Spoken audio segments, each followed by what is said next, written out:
Nous y avons fait un miracle. Par ces mots, pour la deuxième fois en quelques jours, le président américain Donald Trump s'attribue les mérites d'un règlement arméno-azerbaïdjanais qu'il juge imminent. Mais derrière cette déclaration choc, les ondes d'ombre s'accumulent autour de la récente rencontre à huis clos entre Nikol Pachinian et Ilham Aliyev à Abu Dhabi. Qu'a-t-il été négocié? Quels accords verbaux ont été conclus?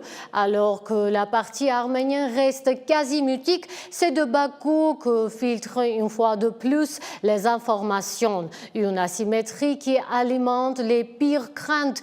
Car jusqu'ici, ce qu'Aliyev annonce, il finit par l'obtenir. Et au cœur de ces négociations, un projet américain qui suscite la plus vive inquiétude en Arménie. L'idée évoquée par l'ambassadeur des États-Unis en Turquie de louer une partie du territoire arménien pour 100 ans afin de créer une liaison entre l'Azerbaïdjan et Nakhichevan. Une proposition jugée impossible par Yerevan au regard de sa législation.